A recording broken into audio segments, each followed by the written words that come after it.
Hi everyone, welcome to a small walkthrough of the Homework 2 assignment. I wanted to go through this assignment, especially reinforcing these concepts of object-oriented programming and showing some areas of struggle that I saw with some assignments just to make sure that we understand what's going on. So whenever we're working with objects in any language, essentially, you always want to make sure that anytime you are trying to call a value in one of these functions besides the constructor, that you reference that attribute up here. If you are making an attribute only exist in a certain function, such as like a special height attribute or just a different attribute, it's fine to not have it as in the constructor, but other than that, you will need them. So for our purposes with this patient, a patient is going to have all of these attributes of name, age, temperature, their height, and their weight. And what we need to do is set these attributes at the start. So I could say self.name is equal to name. And again, this does not need to be name. It can be self.n, but for easiness of reference, we're going to set it like so. And then I could say self.age is equal to age, self.temp is equal to temp, and I will keep going with this. Height in feet, and the self.height in inches is equal to height in inches, and the self.weight is equal to weight. Now, this part's pretty easy for the next one with the get temp and the set temp. Essentially, when you want to get the temperature, we're trying to return something to the user. And what we're going to return is this specific object, so the self of this object, and we're going to return the temp to them. So we're returning this object's temperature. In this scenario where we're setting the temperature, what we need to do is try to reset this attribute that we created earlier, self.temp. So what we need to say is self.temp. And again, where am I getting self.temp from? Up here on this left side. And what I'm going to set it equal to is the temp that's given to me in my parameter. Now, just like with set temp, set height is going to go ahead and just modify the attributes of this object based on what is given to us. Like so. And then get height in this scenario is going to return the height that we're working with. So in this scenario, we're supposed to return this tuple of two items, and a tuple is just going to be in a parentheses like so. So what we could say is return to self.height.feet and then self.height in inches. Again, with the set age, we could just simply say self.age is equal to age, and then return self.age. And I could do the same thing down here again. How do I set my weight? Well, I could say self.weight is equal to weight. And then how do I get my weight? I return self.weight. Excellent. Now, here's where it gets a little more convoluted. We're supposed to go ahead and determine the BMI of the user, and then also determine these ranges that we have. So the formula for this BMI is going to be equal to this item here. And because the BMI might be referenced in a few other areas, I'm going to go ahead and just create a BMI variable up here, self.bmi. And I'm just going to default it to 0, essentially. Something that is default. You could also go ahead and set it maybe to 703 because 703 is used in there as well. But again, I'm just going to say it's going to be 0. Or maybe I'll be 1 just to be, I'll leave it at 0. And now essentially when I get my BMI, get numeric BMI value as a float, what I will need to do is go ahead and calculate this BMI. So I could say 703 times the weight in pounds divided by height in inches squared. Now, essentially what we could say here, see here, if my BMI is equal to 703 times my weight, I can say 703 times, and I need to go ahead and try to access the weight that I have. So my weight's going to be set to this self.weight variable. So I'm going to say it's times self.weight, and this multiplication is divided by the overall height in inches. Let's see here. And because I need to go ahead and grab each of my inches, we also notice that we have our feet. So what I can also say here is I'm going to need to do a little bit more calculation for my height. I need to go ahead and say height, or excuse me, self.height in feet, because again, I need to try to access that height in feet variable, times 12, because I need to go ahead and get the inches out of it. And then I'm going to times that by my self.height in inches so that I get all of my inches together. Or excuse me, I'm going to add that to my overall inches. Self.height in inches. and I'm going to go ahead and square this entire object here.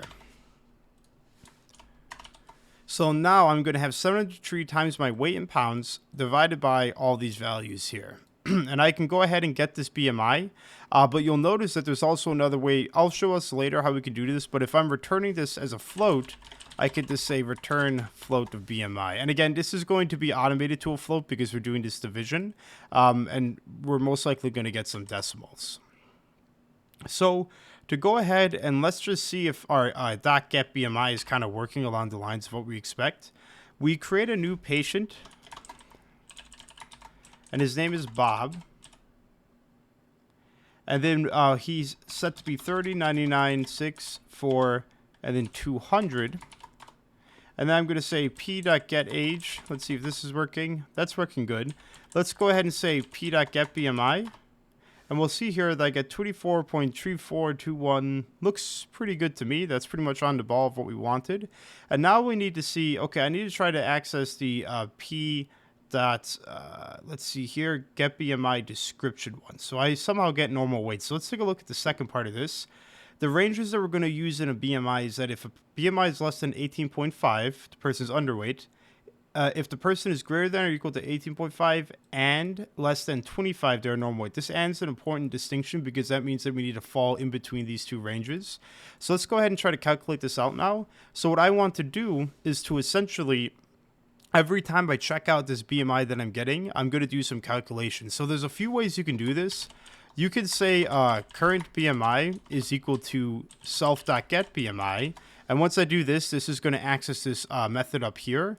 Or you can actually do the self.getBMI in place, which I mean is essentially if I say if if self.getBMI is less than 18.5, I'm going to return underweight. So you can do it that way, or you can save it to a variable and go ahead and just reference it easierly. So I'm going to say BMI like so. And now we'll see that I have these scenarios where, okay, well, if it's not this, it might be the other one.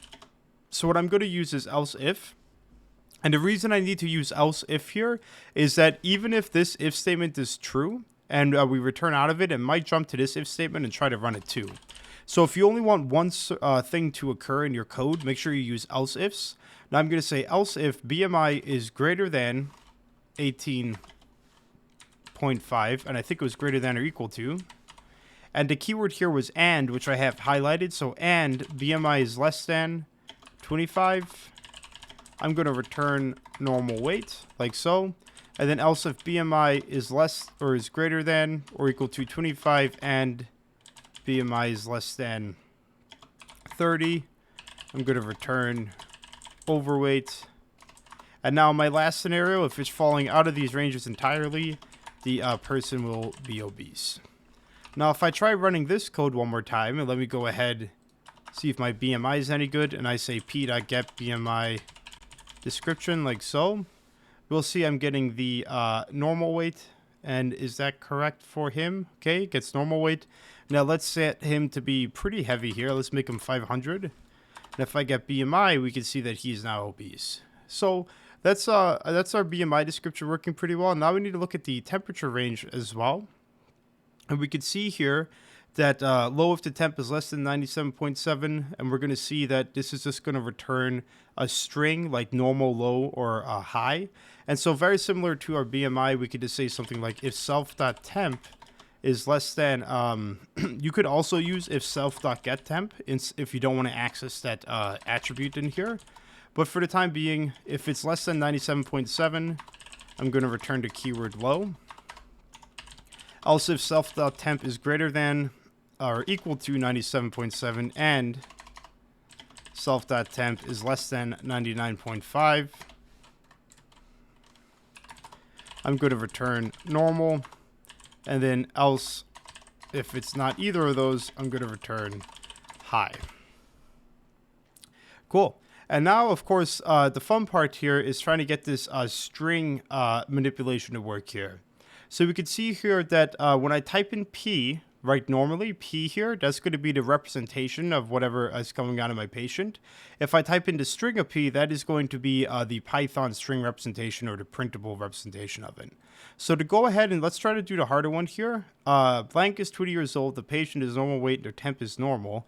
What we could say here is essentially return the string of this one. So essentially, I'm going to try to format each of these properly. So blank is, so their name is, and then I give them their age, years old. The patient is their description, and their temp is their temperature description.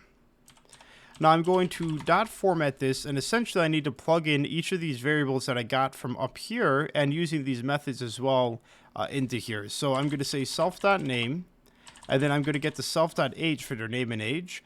And then the patient is normal weight, so I need to get their BMI description. So I could say self.get BMI description, and once this method runs, it's going to fill in this curly bracket I have here. And then I also need to go ahead and get their temp. So I can say self.getTemp, or sorry, self.temp range. So once I use self.temp range, it's going to run this function over here. Now let's go ahead and try to see if this guy runs for us. So I'm just going to make a P. Oops, I'm going to say P is equal to patient. We'll see my representation isn't working just yet, but let's try to make the string out of it. And we can see here, blank is 0 years old. The patient is obese and their temp is normal. And it seems like the only reason that's happening is because I didn't set these ages yet. So let me go ahead and say p.setAge to 20, p.setHeight to 510, p.setWeight to 140. And now if I do my string of p, we can see that blank is 20 years old. The patient is normal and their temp is normal. So great. And if I go ahead and get my BMI description, we can see this one's working too. Now the last thing we need to do is try to figure out this P one. If you could see here, when I hit P, it didn't work at all for me. So I just need to go back to my representation that I was working on. And I essentially just need to do something very similar to my string where I say return. And what am I going to return? I'm going to return patient. And then I'm just going to go ahead and just fill in these 6 variables for myself. So I could say, I think that's all of them. 1, 2, 3, 4, 5, 6, 7. 2, 3, 4, 5, 6, 7. And what I can do here, easily enough, is format it. And then it's probably just going to be all of these guys from the constructor. So it's going to be their self.name, self.age, self.temp, self.stats height in feet, self.height in inches, and then self.weight. Now if I go ahead and I hit P again for my patient, and then I do my string seems to be working okay still. Then if I just type in P, we'll notice that I get, oops, looks like I forgot one more thing here. Self.weight, unexpected curly bracket. Oh, looks like I have a little indent here inside of, where am I getting this from? It says right here, unexpected curly bracket in field name. And if you look at these guys, it seems like I have an angle bracket right there. So if I go ahead and I change this back again, let me try to make another patient. P's working. Then looks like I'm forgetting one more tuple here. It's like 2, 3, 4, 5, 6, 7. 2, 3, 4, 5, 6. And what am I forgetting? Am I forgetting one? Am I getting their BMI as well? 2, 3, 4, 5. Oh, I think I just went overboard. All right. Let's see, I planned all that. There we go. So pretty much what we're looking for, I just need to close off the other edge there by putting in parentheses like so. And then again, that's just kind of a representation. So now that was kind of the easier part, but now we're looking at the tougher part where we're trying to write this function called process patients. So there's like a few things to unpack here. First of all, we need to go ahead and try to reimagine how we can go through all of these patients and create them. And the other thing is that you'll notice here is that this has access whenever we call this on a variable of process patients, we can loop through that variable. So what that should hint you off to is that this is most likely this this method here should return a list. So to go ahead and try to open this up, I'm going to say file is equal to open, and then I'm going to open the file name as a read. And then again, what we said last time is that if I say contents is equal to file.read, and let me go ahead and I'm going to automate this process patients one. And I'm going to print out the content. Let's try to run this. And let me really quickly bring back up my assignment. Here we go. Sorry about that. What we can see now is that, okay, I have each of these guys separated pretty well. But an issue comes in here is that if I try to set each of these guys to a patient object, because I want to make patients out of all these, I have no way to delineate them. So essentially what you would need to do is for each of these items in your content is to split them up. So because we need to split these guys up a little bit more, what we can try to do is instead of using the read method, let's try to use the read lines. And you'll notice now that each of these guys is now in an individual list in the array. And what that means here is that if I go to my item here, I could say for patient in content, and then what I can say is print patient, or I might just say for repeating content. Let's see, it's easier. And now you'll see that I technically get each patient again, but they're spaced out a little bit more. And now what I can do here is let me try to, instead of printing out the P, I print out the P.split. Now you'll see here when I split a string using the .split method, it delineates each item that has a space between it into its individual array index. And let me go ahead and comment this out for us here. And we'll notice that I don't want that because I want the name to be all together. So what I could say inside of my split method is split by the comma. And when I split by the comma, I now have access to my Bob Jones, my 20, my 98, and all of these guys are separate. So what does this really mean? Well, what happens if I go ahead and let me take a look at my constructor. Each of my patient objects needs a name and an age and a temp. How can I get the name and the age and a temp from here? Well, let's go ahead and how about I just print out the patient names like so. And why don't I print out the first or the 0th index of my P? We'll see here that I'm getting, oops, let me go ahead and split it again. We'll see here that I'm getting each of their first letters. Let me see.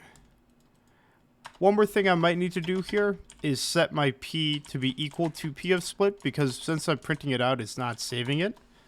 So let me do that. Cool. And now we can see that I'm getting each of the patient's names from this P. So what this method wants us to do is essentially read through this file and then create patients out of it. So the way that I can do that now is essentially I can go ahead and say name is equal to P of 0. And then I can also say age is equal to P of 1. And then I believe it was, let me open up that file again. Temp is equal to P of 2. And then I believe it was height after that one. Temp height F is equal to P of 3. Height I for height of inches is equal to P of 4. And then weight is equal to P of 5. Now, this is all fine, and if I go ahead and I do this, it's fine, but how do I actually make a patient out of it? But what you can do now is now you can reassign, maybe I could say new patient is equal to this patient object, and I'm going to provide it all of these attributes that I just created right now. And now another issue that comes up is, well, what do we remember that our patients did over here? What could we do from this? We could iterate through it. And what happens if I just return a new patient? Let me try to run this here. Let me get rid of this. So what was it? P is equal to process patients. So P is equal to process patients. Let me do it like so. And then if I say for I and P, print I, can I do this? And we'll see here that I get this issue that says patient object is not iterable. So what's happening here is my P is not an iterable object, so it's not a list, and this is giving me this error. So what I need to do is actually create a list of patients that is going to be empty when I create this function. And essentially every time I create a new patient, I'm going to append this new patient into this list. And then what should I return now? I'm going to go ahead and then return this list of patients. So now if I go ahead and I try to process these patients and then I print out each of them, we'll notice here, oops, what's happening here? I get this another error that some of us might have encountered before. What's happening here? I'm getting unsupported operand types for power, string, and int. And that's kind of weird, right? Why am I getting this type error? Well, technically, if we print out the types of each of these items, because we read all of these in from a string file, all of these guys are strings. So the only thing that should be a string is the name. And the rest of these ones, for simplicity's sake, I'm just going to make them into, well, the age can stay an int, but height or temperature needs to be a float. So I'm going to go ahead and convert float to temperature to a float. I'm going to keep my height as integers. And then I'm going to put my weight as a float as well. Now if I run this one more time, we'll see now that I'm getting each of these guys properly. And now if I go ahead and because my P has all of these access to it, I can go ahead and print out the representation of each of these patients. And we'll see that I'm getting the proper representation that we wanted. I can also say for I in P of my patients, I could say print p.get BMI description.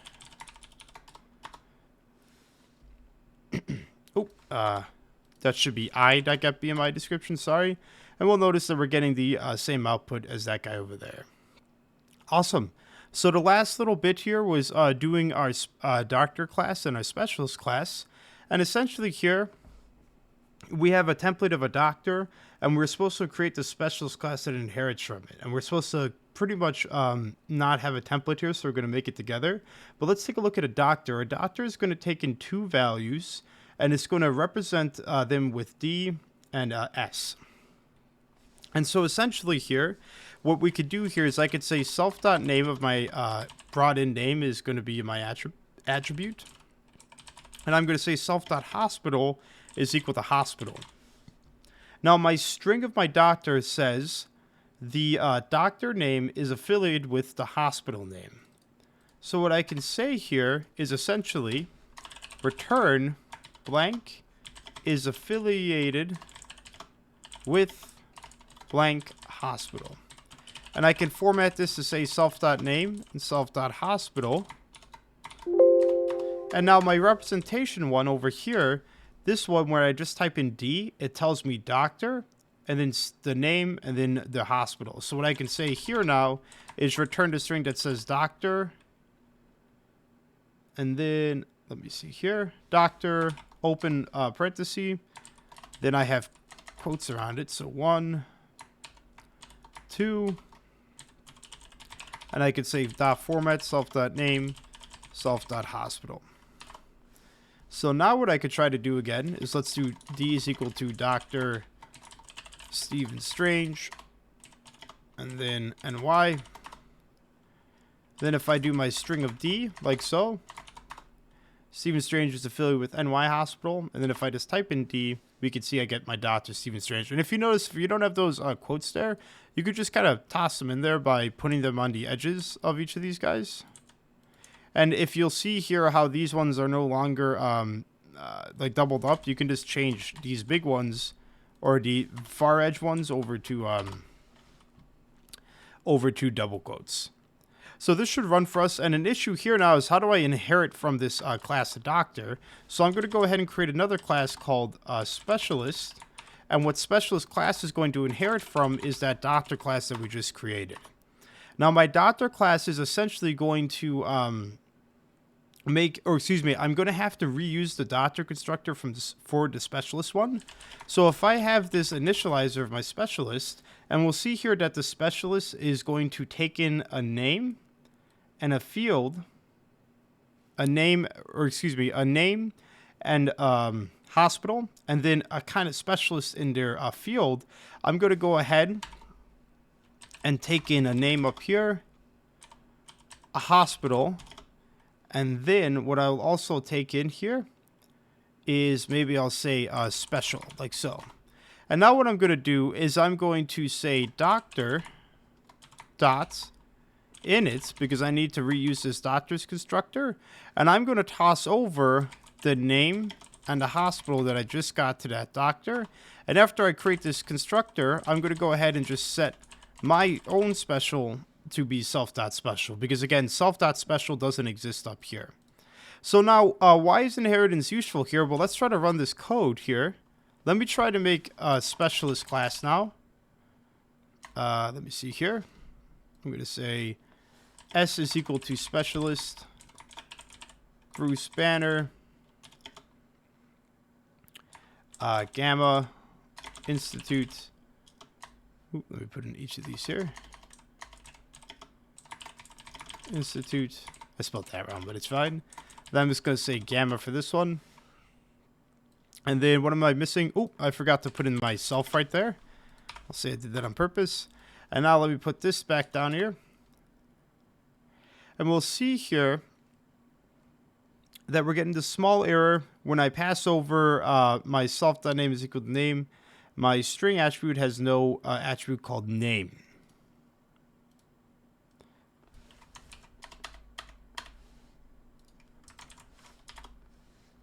Why is this happening? Let's see here.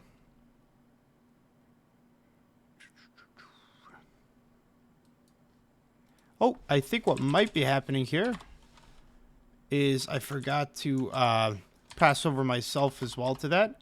So let me try to do this one more time. There we go. Let's go call him doctor, and I'll say test 1, and then specialist test 2. There we go. And now essentially, because I forgot to add in my self inside of each of these, it's not going to run it up there. And again, this is kind of where object-oriented in trying to remember where to put self gives us errors that might be a little bit weird, so I always double-check about those. Well, one more thing here is now a cool thing about this is that you'll notice that in my specialist class, I don't have anything of string and representation, but if I type out S, we'll see that I reference this representation file. And then if I print S, it's going to reference this string function that's up here. So now all I really need to do is after I pass that constructor, I can go ahead and create my final own class that is essentially the one where when I overload, let's see here, I can overload the constructor of these two guys. So let me grab the def and representation, and then essentially I can add in dot their specialty is